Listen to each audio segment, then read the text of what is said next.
Hello, guys and girls. It is I, Aaron Lee, here, and I'm finally doing a YouTube video today. I was gonna read an article from DesiringGod.org again. I did it before, and I hope you'll enjoy me reading this article. It's called "Facebook Obsession and the Anguish of Boredom." February 28th, 2015, by Tony Renke. Topic: technology and English on Facebook, and 3.0 K of people on Facebook have liked this article, and 528 people on Twitter liked it.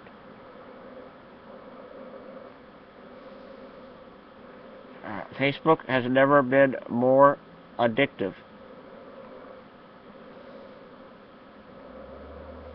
In 2013, it was 63% of Facebook users who checked in daily. In 2014, that number shot up to 70%.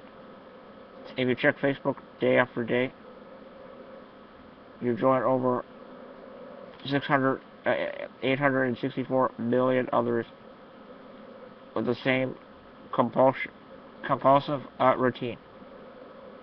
For many of us, Facebook is a kind of addiction, a default habit that is now rewiring our brains. Refer Turrell, a psychologist at Cal State Fullerton, has the research to prove it. To make his point, he says Facebook addicts driving a car more likely to respond faster to a push notification alert on their phone than to street signs. That's the power of Facebook. He said. Turrell co-authored a study showing Facebook addiction engages the same impulsive regions of the mind as drug addicts, but with one significant difference.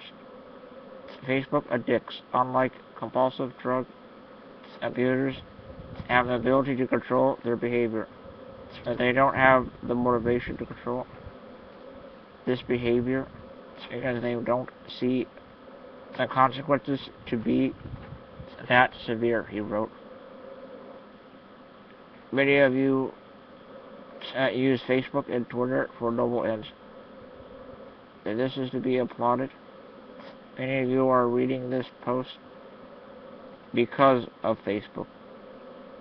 But the self-evident reality is that Facebook addiction, like many addictions, is boredom-induced. Facebook is a place to turn when life gets derb. A digital slot machine. We pull to win tokens of interesting news or funny videos. It's designed to be this.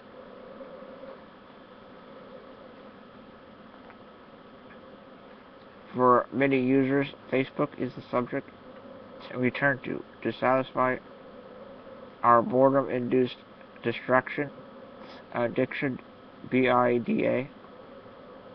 This is when it becomes problematic. Unhealthy Facebook addiction flourishes because we fail to use the costs on our lives. So what are the consequences of boredom-induced compulsive behaviors? Here are 3 to consider. 1. Facebook addiction stifles prayer.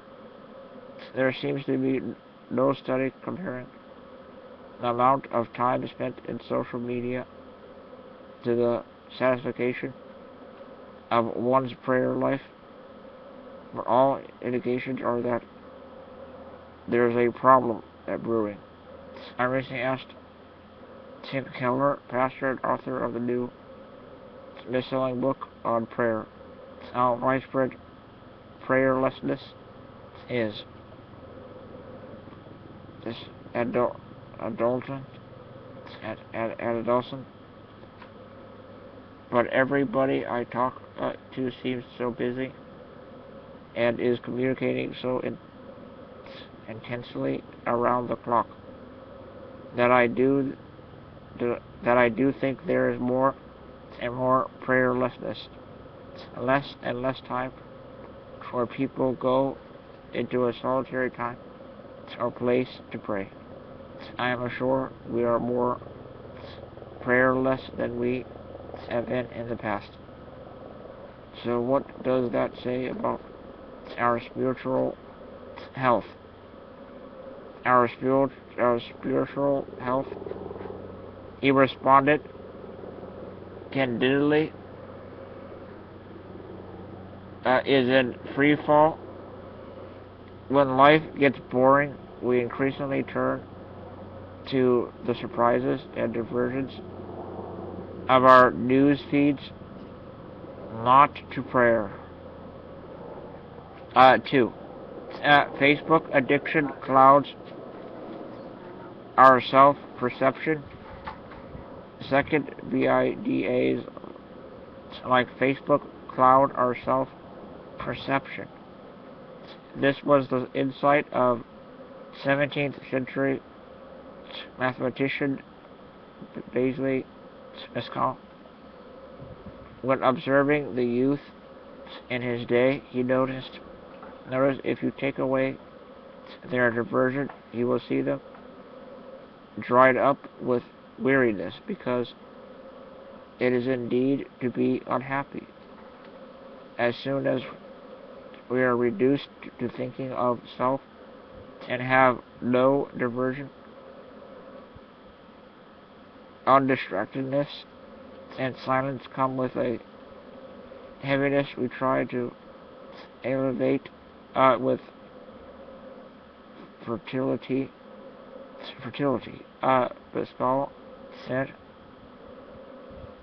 And so we are lured to distractions like Facebook, to be entertained, to fit in, to self-express, anything to break the weight of the silence. Later, Pascal writes, nothing is so insufferable to man as to be completely at rest, without passions, without busyness, without diversion, without study. He then feels his nothingness, his forlornness, his sufficiency, his dependence, his weakness, his emptiness. There will immediately arise from the depth of his heart weariness, gloom, sadness, fretfulness, vexation, despair. Without disconnected solitude, we cannot feel the weight of our need. We cannot taste our desperation for God. The weight of boredom is intended to open us to our efficiency and to awaken us to our hunger for grace. Number 3, Facebook addiction blinds us to beauty. To beauty. As Facebook strategizes, human beings cannot make peace with monotony. Try it. Your heart won't allow it. We are not created to live in boredom. Our boredom follows from our sin, and our unelevated boredom will eventually make us tremendously vulnerable to the lure of trivial distractions and corrupting allurements. Sam Storm writes, boredom is contrary to the natural, God-given impulse for fascination, excitement, pleasure, and exhilaration. He warns, when faced with a life of boredom, you either die emotionally or madly rush to whatever extreme and extravagant thrill you can find to replace your misery with pleasure. Whether it be pornography, adultery, drugs, or fantasizes of fame and power, or in your boredom, you will turn to distractions that seem so innocent as entertainment in the digital slot machine called Facebook. How we respond to boredom says a lot about our hearts and explains why we are so prone to addictive lifestyles and habits, Stone writes. Many people who fall into sinful addictions are people who were once terminally bored. The reason why addictions are so powerful is that they tap into that place in our hearts that was made for transcendent communion and spiritual romance. These addictive habits either dull or deaden our yearnings for a satisfaction we fear will never find, or they provide an alternative, counterfeit fulfillment that we think will bring long-term happiness. Counterfeits like cocaine or reading, illicit affairs, busyness, efficiency, image, or obsession with physical beauty. They all find their power in the inescapable yearning of the human heart to be fascinated and pleased and enthralled. Our hearts will invariably lead us either to the fleeting pleasures of addiction or to God.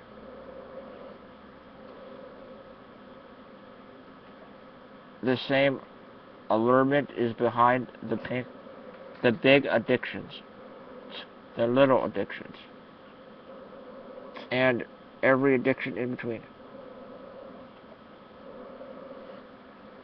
In the words of an old oxynup, idle hands do the devil's work. But more fundamentally, the bored are quick to make peace with sin. Whatever distraction temporarily elevates our boredom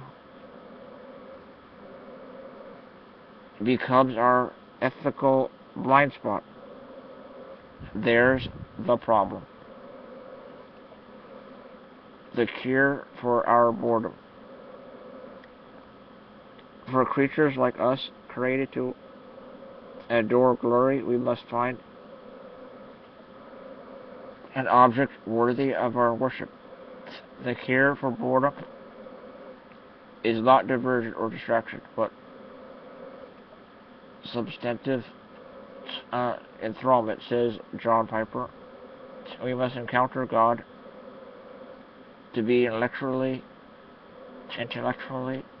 and emotionally staggered by the infinite, everlasting, unchanging supremacy of Christ in all things.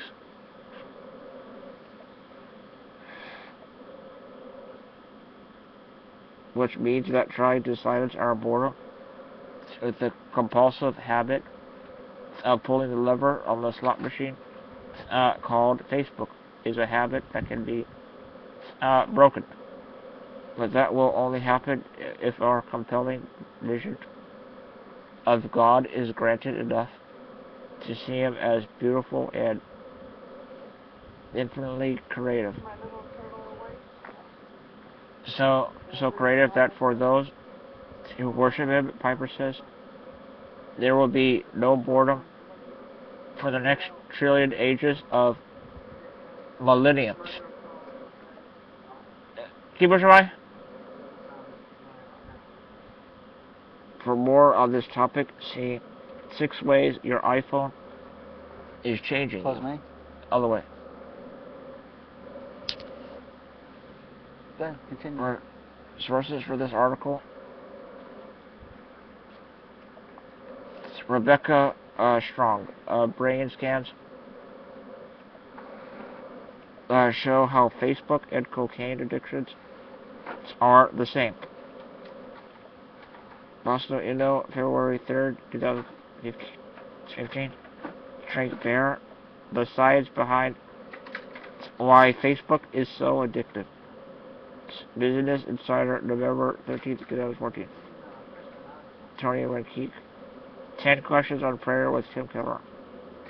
DesiringGod.org, October 31st, 2014. Bishop Pascal, Thoughts, Letters, and Minor Works. At New York, 1910, 5163.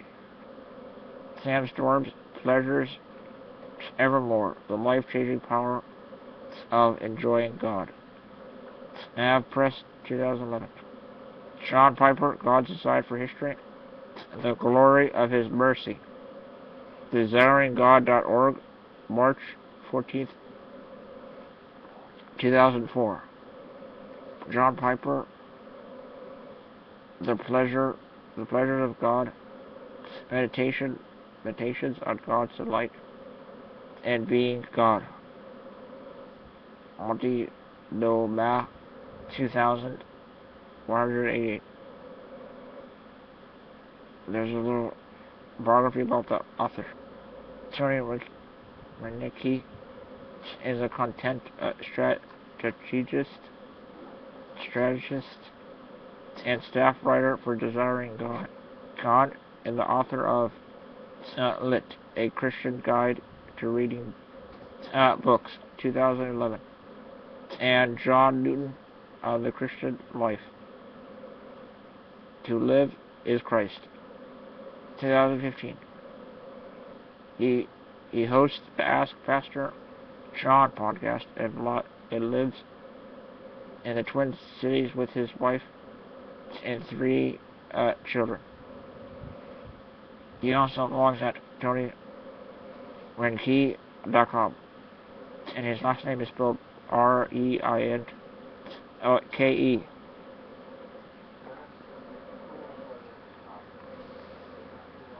And that was my article I read about this thing. And also, I think my friend Logan Machow should definitely check out this video I made. He's pretty addicted to. Logan is very addicted to Facebook. My friend Logan Machow. A lot of people are addicted to Facebook. I never was, but even I have a Facebook. Even my father has a Facebook. Even my mother has a Facebook. Our family doesn't really go on Facebook that much.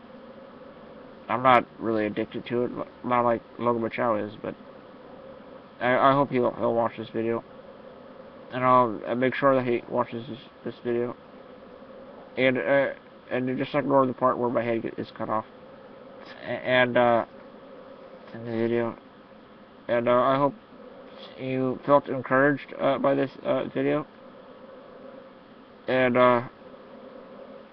hope that you pray more, and read the Bible more, and talk to God, and Lord Jesus and the Holy Spirit, and continue to grow strong in your faith, and continue getting better at this Christian thing.